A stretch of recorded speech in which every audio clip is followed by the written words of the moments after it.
મોરીએ પ્રાકૃતિક ખેતી અપનાવી કૃષિ ક્ષેત્રે ઉત્તમ ઉદાહરણ પૂરું પાડ્યું. સમાજને ઝેરયુક્ત ખોરાકથી બચાવવા અન્ય ખેડૂતોને કરી જાગૃત અપીલ. દાહોદ તાલુકાના બોરડી ઇનામી ગામના પ્રગતિશીલ ખેડૂત કાળુભાઈ મોરીએ પ્રાકૃતિક ખેતી અપનાવીને કૃષિ ક્ષેત્રે એક ઉત્તમ ઉદાહરણ પૂરું પાડ્યું છે. વર્ષ 2020માં કૃષિ વિભાગના આત્મા પ્રોજેક્ટમાં જોડાયા બાદ વિવિધ સ્થળોએથી વિસ્તૃત તાલીમ મેળવીને તેમણે પોતાના ખેતરમાં સંપૂર્ણપણે રસાયણ મુક્ત ખેતીનો પ્રારંભ કર્યો હતો. ધીમે ધીમે તેમણે પોતાના તમામ ખેતરોમાં આ પદ્ધતિનો અમલ કરી અનાજ, શાકભાજી અને ફળાવ વૃક્ષો ઉગાડવાની સફળ શરૂઆત કરી છે. કાળુભાઈ હાલમાં કુદરતી પદ્ધતિથી મકાઈ, ડાંગર, ઘઉં, ચણા અને સોયાબીન જેવા પાકોનું મબલક ઉત્પાદન લઈ રહ્યા છે. આ ઉપરાંત તેમણે પોતાના ખેતરમાં આંબા, દેશી શાક, સરગવા અને લીંબુ જેવા વૃક્ષો તેમજ વિવિધ શાકભાજીનું વાવેતર કરીને વાર્ષિક 1 લાખ રૂપિયાથી વધુની માતબાર આવક ઊભી કરી છે. તેમના મતે આ પદ્ધતિથી ખેતીનો ખર્ચ નહીવત થઈ જાય છે. અળસિયાના કારણે જમીન પોચી અને ભેજયુક્ત બને છે.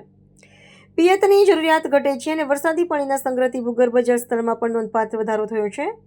રાસાયણિક ખાતરો અને જંતુનાશક દવાઓના આડેધડ ઉપયોગથી માનવ સ્વાસ્થ્ય પર પડતી ગંભીર અસરો અંગે ચિંતા વ્યક્ત કરવામાં આવતા કાળુભાઈએ અન્ય ખેડૂતોને પણ જાગૃત કર્યા છે. તેમણે ભારપૂર્વક અપીલ કરી છે કે આજના સમયમાં યુવાનો અને બાળકોમાં જોવા મળતા ભયંકર રોગોથી બચવા માટે રાસાયણિક ખેતીનો સત્વરે ત્યાગ કરવો જોઈએ.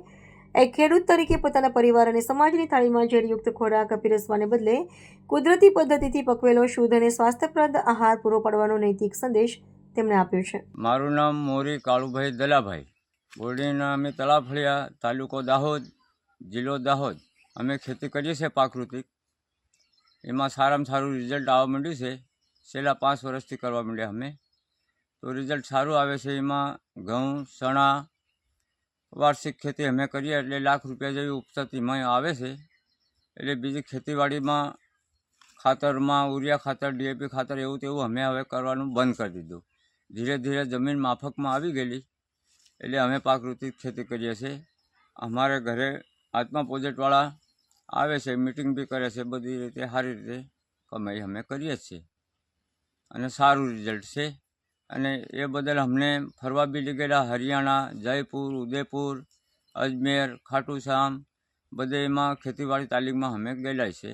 આપણા દાહોદ જિલ્લા તમામ ખેડૂતોને વિનંતી મારી કે પ્રાકૃતિક ખેતીમાં આગળ વધી શકો તમે. અમે અનુભવ કરી ચૂક્યા છે. બધાને મારી વિનંતી.